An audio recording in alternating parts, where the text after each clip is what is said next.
Então, fala galera, muito bem-vindo a mais um vídeo aqui no canal. Mas antes de começar o vídeo, não só pode deixando seu like, inscrevendo no canal e ativando o sininho para não perder o vídeo e sempre ser notificado aqui no canal.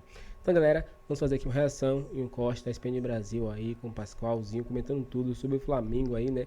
Que venceu o Vasco por 2-0, né? Já tá na semifinal classificado, né? E agora tá a briga aí entre os três para ver quem vai se classificar. Vamos ver aí Zinho e Pascoal elogiando bastante o Flamengo de Felipe Luiz. Então, sem mais enrolações, fica agora aí com o vídeo. Concorda com o Silas? Quero ouvir todos vocês sobre isso, porque assim, eu tô abismada com a distância do futebol apresentado, assim. O Flamengo tá num lugar e a gente olha Vasco, Fluminense e Botafogo, parece que é de outra ordenzinho. Assim, a gente tem que pensar que o Flamengo, além de já ter o melhor elenco, é o mesmo treinador que terminou a temporada e priorizou uma pré-temporada, abdicou, passou susto o Flamengo, um início muito ruim com o Sub-20, inclusive com mudanças na comissão técnica no Sub-20, né? E ficou em risco ali, classifica, como é que vai ser? Vai ter que, quando o pelotão até estreou antes, ia jogar contra o Sampaio Corrêa, e aí antecipou, jogou no sábado contra o Volta Redonda, lá em Brasília, e aí foi aquele jogo muito bom. O Volta Redonda que tem um time muito bom que já está classificado, junto com o Flamengo, para as semifinais. Então, o Felipe Luiz, na estratégia, foi muito boa. Venceu o Volta Redonda, botou um time mesclado, ou o time B, não o Sub-20, mas o time B contra o Sampaio, ganhou também. E aí emendou vitórias nos clássicos, que são fundamentais. Empatou com o Fluminense, né? Mas ganhou do Vasco, ganhou do Botafogo, foi campeão da Supercopa. Isso deu moral para o grupo, premiou todos os jogadores, deu minutagem para todo mundo, veio com aquela frase, não vou matar nenhum jogador, colocando para jogar 2 partidas consecutivas, mas tem um elenco para ele fazer isso, né? E tem o retorno de alguns jogadores. O Cebolinha que fez esse golaço aí, o Pascoal tá certo, né? Ele voltou, não tem como voltar já como titular, vai ganhar ritmo, mas tem tudo para virar o ponta pelo lado esquerdo e o Bruno Henrique virar o centroavante, porque o Juninho machucou. Então é muito, muito normal se o Felipe Luiz fizer isso. Já que o Juninho machucou, que seria o centroavante que veio com essa opção, enquanto o Pedro não melhora, o Bruno Henrique fica como centroavante e o Cebolinha entra na esquerda. Mas aí você vai falar, realmente o Plata tá bem, o Luiz Araújo voltou bem também. Infelizmente agora acho que o Michael machucou também. Mas assim, o Flamengo está muito acima realmente, porque o planejamento de algumas equipes, a coisa não aconteceu, para os outros não aconteceram. O Vasco, que deu uma melhorada, colocou em risco isso, com resultados ruins, vai para o Clássico, tem a vantagem, joga em São Januário com a sua torcida, precisa vencer. Agora tem que olhar também o seguinte, se o Madureira vencer o jogo dele, o Madureira está na frente. Isso. E o Fluminense, que tem o mesmo número de pontos, dependendo do resultado do Fluminense, mesmo com a vitória, o Vasco fica fora, porque a diferença hoje é no saldo de gols. Número de vitórias está igual. Os critérios de desempate são 2 gols que o Vasco está na frente. O Bangu já está rebaixado. Sim. O Bangu já está rebaixado. É o adversário do Fluminense. O Fluminense, se der uma goleada, sei lá, 5, pode acontecer, 4, 5. E o Vasco ganhar por uma diferença mínima do Botafogo e o Madureira ganha, fica fora os dois, Vasco e Botafogo. Vão ter que torcer para o Nova Iguaçu contra o Madureira para dar chance para outro grande entrar, mas a situação complicou e a gente falou aqui, pelo que escolheram no campeonato. Né? O campeonato foi feito de acordo para os grandes fazerem uma pré-temporada, vai botar o Sub-20, vai botar o time B para jogar com os times de menor investimento. Só que esses times estavam bem ajustados e fizeram pontos. E o time alternativo dos grandes, muitos não pontuaram e não está dando tempo de recuperar. Entendeu? O Volta Redonda já mostrou a força que tem. Então, assim, um campeonato que ficou os clássicos para o final, acabou que um grande está matando o outro. Bota de novo aquela tela dos jogos, por favor, porque eu acho que essa é uma análise interessante da gente fazer, né? O Flamengo vai jogar com o Maricá, o Flamengo já está classificado. Boa Vista e Volta Redonda também já está classificado. Maricá e Boa Vista são times da parte de baixo da tabela. Só rebaixa um, que é o Bangu, já está rebaixado, mas são times da parte de baixo da tabela. Então a chance de Flamengo e Boa, aí a gente fica dar uma olhada aqui. A Boa de Flamengo e Volta Redonda abrirem vantagem é grande. Agora do Vasco vale. em diante, tudo vale. E aí eu vou falar o seguinte, Vasco e Botafogo, se esse jogo empatar, a chance dos dois ficarem fora é absurda. Morrem abraçados, né? Porque o Sampaio Corrêa pega a Portuguesa e se o Sampaio ganhar, quem classifica é ele. Sim. O Nova Iguaçu joga contra o Madureira.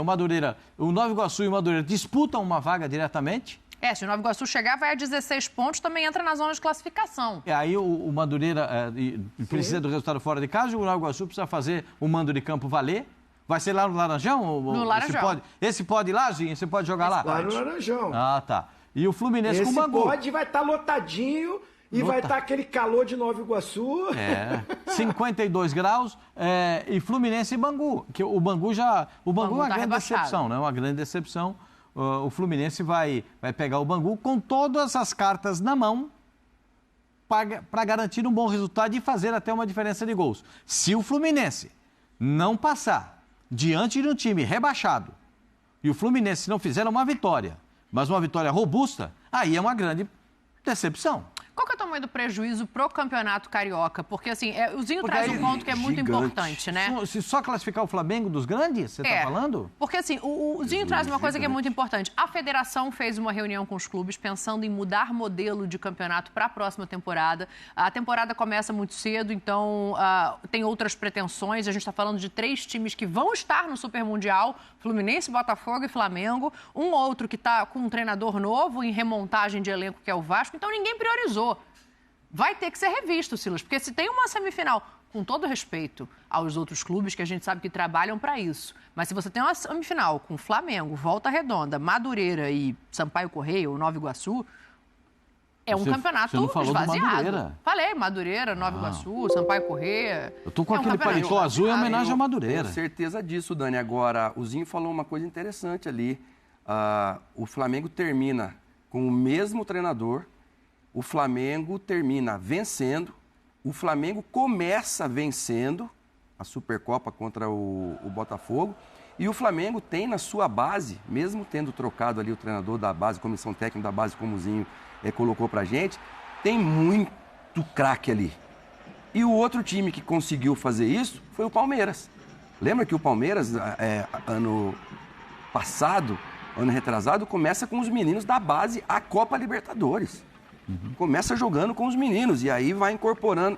Agora, se você não tem esse trabalho de base forte, como tem esses 2 clubes e alguns outros, você acaba fazendo uma aposta que você não lança jogador, você prejudica a base, você prejudica o jogador craque no começo, porque você tem que contratar outros, principalmente no caso do Botafogo, que tem poder financeiro ali para fazer isso. Agora, o Campeonato Carioca, durante muito tempo, ficou Flamengo e Fluminense. Botafogo caiu para a 2ª divisão, Vasco caiu para a 2ª divisão, aí o Fluminense, depois de um bom tempo, vem campeão da Libertadores, campeão da Recopa também, vem com aquele time, e agora, de um momento para outro, você tem o Flamengo aí absoluto, com um treinador também que é a promessa para o futuro, isso é unânime, e você vê Vasco, Fluminense e Botafogo, sabe, batalhando contra times que até num passado recente, não eram, mesmo no começo de temporada e com a parte física melhor, não eram páreo para esses grandes. Hoje já não. Hoje esses também começam a treinar a final de outubro, começo de novembro. Eles já estão treinando. Eles já estão montando o time e botando para treinar. Mas isso também está acontecendo no Campeonato Paulista quando a gente olha para Novo Horizontino. Sim.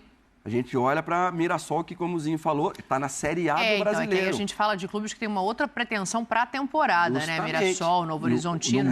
E não tem 2 clube anos de Série seguidos, B. bateu na trave e o Botafogo, há 2 anos atrás, não foi que nem classifica na primeira fase?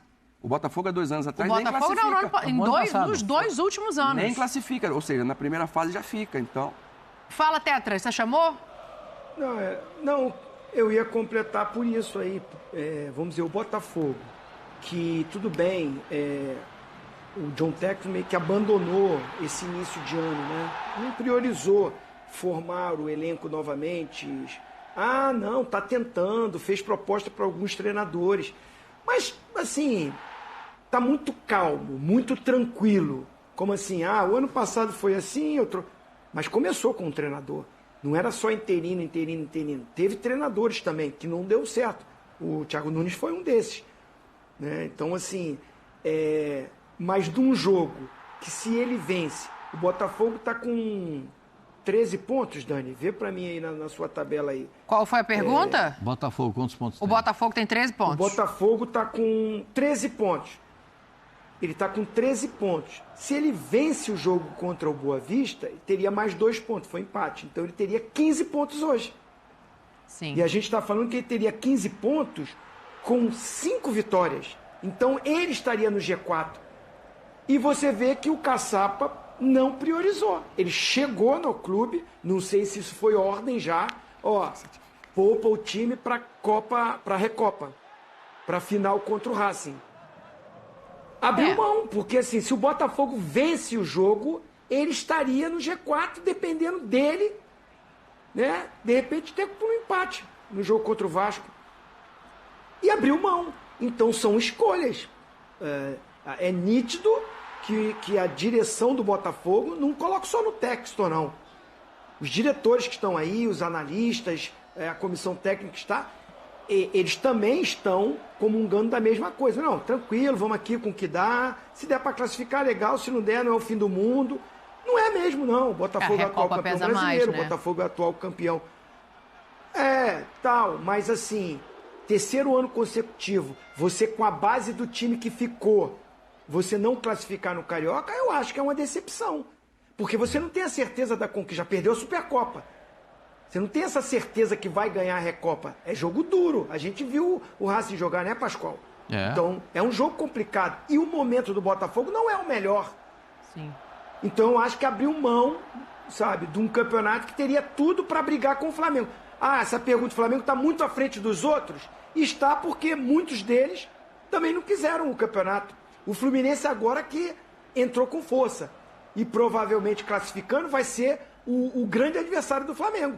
Porque se o Vasco classificar, já mostrou que não tem como medir forças. O Fluminense, que empatou com o Flamengo de 0-0, com o seu time ali todo nas mãos, ali, todo mundo inteirinho, vai fazer mais frente ao Flamengo. E o Botafogo, pelo jeito que faria, o time do Botafogo inteiro bem, mesmo com o Almada que saiu, o Luiz Henrique, eu acho que faria força, faria frente ao Flamengo, mas abriu mão. Dessa maneira, parece que vai cair realmente no colo do Flamengo, né? Não, assim, se você levar em consideração tudo que está acontecendo, como o Flamengo tem um elenco incomparável diante dos outros, né? Agora, isso aí eu vou dizer um negócio para você. Tá meio irritado aí, hein, Pascoal? Nós temos 2 craques aqui. Não me decepcionem. Porque é o seguinte, essa letrinha, era aí o Matheus que está ali? O Matheus Gonçalves e o Wesley. Matheus Gonçalves é ali. É uma letrinha, uma seguradinha na bola, uma letrinha ao contrário. Isso aí é bonito para quem está vendo, mas irrita quem está jogando. Joga melhor, então. Irrita quem está jogando. Corre o risco de tomar uma entrada mais dura e se machucar. Ô Pascoal, eu acho que o que o Kerlon fez lá naquele jogo do Cruzeiro e o que o Edilson fez no jogo, no clássico Corinthians e Palmeiras, eu acho que aquilo ali não. Aquilo ali eu acho que não dá para admitir. Mas acho que é diferente. Nesse caso aqui, sabe, tá dentro, é da regra, cara. Eu vejo tanta gente quando, sei lá, vai jogar tênis e começa a dar balão. Se vale, tá na regra, quem que tá do lado de lá é que tem que dar o jeito dele. Então, assim, tudo bem, tem que ter um ali para falar, Wesley, pô, segura aí. Existe amizade entre os jogadores também, mas o cara tem que se bancar nisso aí, cara. Isso aí não tem jeito. Aquilo ali é do jogo, é brasileiro. A gente tomou 6 da Argentina nos juniores. Aí a gente eu vi os jogos todos agora das finais do Sul-Americano. Coisa linda ver os meninos, o tal de Pedrinho, os meninos, o zagueiro do Flamengo, um zagueirão, acho que é Iago. É o Iago. Joga pra caramba. É isso, eu arrepio de lembrar disso, porque é o futuro. Então, e o Brasil, o melhor que a gente tem, por que o Rafinha tá sobrando no Barcelona? Porque o Rafinha, ele vai para o Lamine Yamal, que nem brasileiro é, pra gente achar que tá puxando aqui a brasa, né, pra nossa sardinha aqui, não. O Lamine Yamal é craque. Falei pro Pascoal no camarim, ele deu um toque de letra num dos gols. É recurso. Que é absurdo. Eu acho também. Às vezes o recurso é usado para provocar, eu concordo, mas na minha visão, que nunca joguei bola, assim, vocês jogaram, então aqui podem discordar, obviamente, é do No jogo, eu não consigo ver desrespeito. E muito me surpreende o Coutinho ser um dos caras a reclamar. O Coutinho sempre foi o cara do drible, do toque, de olhar para um lado e chutar para o outro. Tem que mandar prender o Ronaldinho Gaúcho, hein? Tem que avisar lá também, Zinho. Eu acho que assim, tem lances e lances, né? Vamos dizer, vou relembrar um recente. O que o Wesley tentou fazer no clássico contra o Botafogo, ali foi um exagero. Dar uma lambretinha. Sim, e ele erra a lambreta, né? Um jogo 0x0, jogo duro, o jogo difícil, o jogo que tá pegado, a torcida tá vaiando, o jogador não tenta aquela jogada. Quando a fase não tá boa, quando você tem que chamar uma responsabilidade no lance, tô falando isso porque aconteceu comigo. Eu não tô criticando os atletas, não. Tô falando o que eu vivi. O jogo, quando a fase não era boa, eu não tentava algum tipo de jogada. Quando a fase tá boa, tudo tá dando certo, você tá com moral, a torcida tá te aplaudindo, você tá com possibilidade de seleção brasileira, aí você fica mais solto, até que você... vou tentar, se eu errar, você não vai me vaiar e tal. E o Flamengo já tava ganhando o jogo. Então, assim, esse lance específico, acho que assim, os jogadores do Vasco exageraram. Porque houve uma troca de passe, realmente para botar na roda ou para ter posse de bola, mas não achei assim desrespeito do Wesley. Esse lance contra o Vasco. Ele e o Matheus Gonçalves. Troca de passe, de repente, você poderia... Vem cá, você é meu adversário, você quer falar o que eu tenho que fazer? Eu tô ganhando o jogo, prendi a bola, toquei, trabalhei, tô com moral, tô com confiança. Não achei que ele passou do tom. Passou do tom, os jogadores do Vasco indo pra cima, querendo brigar, desnecessário. Ali ele usou a qualidade dele para um recurso de posse de bola e que foi pé em pé. Se ele tivesse pego a bola como foi contra o Botafogo, fazer um lance de malabarismo que ele não costuma fazer e que quando o jogador está numa pressão não tenta fazer, aí eu achei que foi um exagero do Wesley. Causou até tumulto, que o brabão lá do Barbosa foi para cima e tal, né? Que também não precisa virar violência. Não precisa virar violência, né?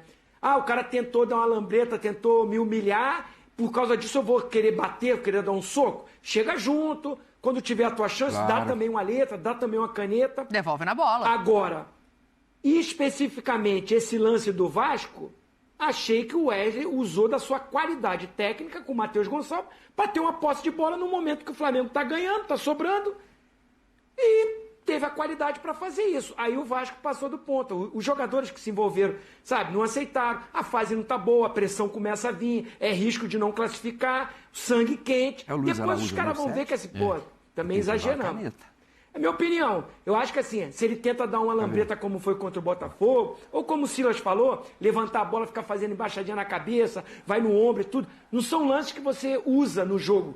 Se usar isso em prol de fazer um gol, habilidade, qualidade, tem recurso para isso, ótimo. Agora, fazer embaixadinha, tentar uma lambreta desnecessário e não vai acontecer nada, é só para humilhar, aí dá tumulto. Nesse lance do Vasco, eu acho que o Wesley não tá errado no que ele fez, não. Aqui, né, o Silas está chamando a atenção que o Luiz Araújo tenta dar uma caneta. O Luiz Araújo tenta dar uma caneta ainda no final, olha lá. É que ele tenta perde dar a uma bola. caneta. É que se é o Arrascaeta, por exemplo, e o Bruno Henrique que estão tentando fazer isso aí, fica tudo Ninguém certo. faz nada, Mas né? é como são os dois meninos, né? Sabe o que eu acho que tem também, Silas? E o Felipe, eu acho que ele vai muito bem na entrevista quando ele... Eu discordo dele, ele concorda com o Pascoal, ele acha que o Wesley não agiu bem, mas tem muito do ranço do jogo anterior. O jogador vê o que está acontecendo, sabe da briga com o Botafogo, e eu acho que isso acaba entrando também numa hora como essa. Vamos ouvir o Felipe Luiz para a gente continuar aqui. O jogo foi limpo, absolutamente limpo. No minuto 95 aconteceu essa jogada que o próprio Wesley pediu desculpa. Ele sabe que ele está errado. Eu adoro jovens, moleques que gostam que sejam abusados, que sejam ousados, que vão para cima, mas que não desrespeitem. E isso é normal, eu também fiz muito isso. Já tive na pele dele, já fiz muito isso. E depois a gente aprende. Pode ver que não é o Danilo, não é o Léo Ortiz, não são esses jogadores que vão fazer, normalmente são jovens. E eles vão passar por isso e dar confusão porque são clássicos. É basicamente isso. Hoje foi um jogo totalmente limpo, respeitoso das duas equipes. Eu contra o Botafogo não posso dizer a mesma coisa, mas hoje não tenho nada para falar, senão respeito máximo pelos jogadores do Vasco. Vencemos na bola e o jogo foi todo na bola. Foi na bola, ele diferencia, acho que diferencia muito bem uma coisa da outra, mas deu aquela chamadinha ali junto com você, Pascoal. Só a minha visão a respeito disso. Dentro do campo, para a torcida fica bonito. A torcida do Flamengo estava gritando olé nessa hora. Claro, é empolgação. O Silas falou... Mas você queria que ele fizesse o quê? Que ele gritasse olé do jogo, tá certo? Um chutão pro outro lado? Não, eu só não, sou... Não. Eu tô falando assim, eu quero saber do Pascoal o que ele queria que o Wesley fizesse. Isso, eu jogada. sempre... A minha visão a respeito disso é uma visão muito clara. Eu sempre tenho a visão da proposta de jogo, do objetivo do jogo. Se a proposta do jogo, se ele der uma lambreta e a proposta do jogo foi pegar a bola na frente e sair na frente, quem inventou a lambreta era um ponta que chamava Caneco, que jogou no Santos. Né? O Caneco inventou a lambreta. Entendi. Caneco foi quem inventou a lambreta. E depois outros aperfeiçoaram. Né? Esse lance, se ele é objetivo, se eles estão fazendo isso, envolvendo os adversários para entrar na área e fazer o gol, eu não vou discordar. Porque tem o objetivo mas eles estão valorizando a posse de bola, não? Ganhando o jogo, final da partida. Ali, quando escutaram o primeiro Você viu olé... quanto tempo que estava do quando jogo, escutaram Pascoal? O primeiro... Quanto tempo estava de jogo? 95. 48 segundo tempo, é isso. O cara vai fazer o quê? Vou segurar a bola, vou prender a bola. Mas eu sempre, para evitar isso, eu já vi cada briga feia. E você também já viu, o Ciro também já viu. A gente já viu cada briga feia. Sim. Aquela do Edilson estava na beirada do campo. Aquele dia do Edilson foi uma das maiores barbaridades que eu vi no estádio de futebol. O Corinthians... Mas aí a gente está falando de um extremo, né? O contexto todo é diferente. Aí o contexto... Aí vai o Juninho querer brigar. Olha quem foi querer brigar, o Juninho. A gente já viu também Edmundo fazendo a dança da bundinha e seguir o jogo. Aquele dia com o Gonçalves. Aqui o Juninho, que o Edmundo foi com o Gonçalves. Se é com o Júnior Baiano... Aí era mais arriscado, O conselho que eu dava quando eu estava jogando e acontecia esse tipo de coisa para os meus jogadores é o seguinte: não vá ser expulso, porque o jogo nós já perdemos. Devolve na Quando bola. você perde o jogo e perde o jogador, você perde 2 jogos num jogo só. Perfeito. Então não seja expulso. Vai ter o jogo da volta, vai ter um outro jogo. Vai ter uma chance. Dá aquela triscada no tornozelo do cara assim, de leve. Tá vendo? Mas isso é coisa do futebol que... Entendeu? Vai esbarrar, vai ter um sem querer. Eu sei. Por isso que eu digo que no futebol não tem sem querer. Mas no na futebol bola. não tem sem querer. Não tem. Sem querer não tem. É muito raro sem querer. O Pulianco tem. Por exemplo, o sem querer aquele você mesmo viu o que ele disse. Eu vou fazer intervalo. Você viu o sem querer. O Maurício do Palmeiras se machucou numa jogada que não teve... Vamos mostrar. Então é isso, galera. Chegamos mais um fim de um vídeo aqui no canal. Vemos aí, né, que a imprensa repercutiu tudo sobre o Flamengo, elogiou muito, né, Felipe Luiz, e falou sobre o lance aí de Wesley, né. Todos aí acabou, vamos dizer assim, né? Só o Pascoal que não concordou com o lance ali de Wesley, né? Mas a maioria disse que é um lance normal, um lance de jogo, né? Que o Flamengo, que o Wesley usou ali, né? Para poder segurar a bola, né? Tá ganhando, tem que colocar você no lugar, né? E quem deveria tomar vergonha na cara era o Vasco, né? De estar indo para cima de um jovem ali, né? Que tá jogando bonito e tá vencendo eles, né? Ele não tem que dizer que tá sendo humilhado ali a instituição Vasco, né? O que eles deviam olhar é que eles estavam perdendo e tomando baile, né? E aí eles querem uma confusão para abafar, né, esse desastre que eles tiveram, né? Mas é isso, o Flamengo não tem nada a ver com isso. O Flamengo venceu, me convenceu, né? E está na semifinal do Campeonato Carioca, só esperando agora aí o próximo rival, que o Flamengo tá quase sem rival, né, no Carioca. Qual a sua opinião? Comentário pra gente, inscreva no canal e até o próximo vídeo.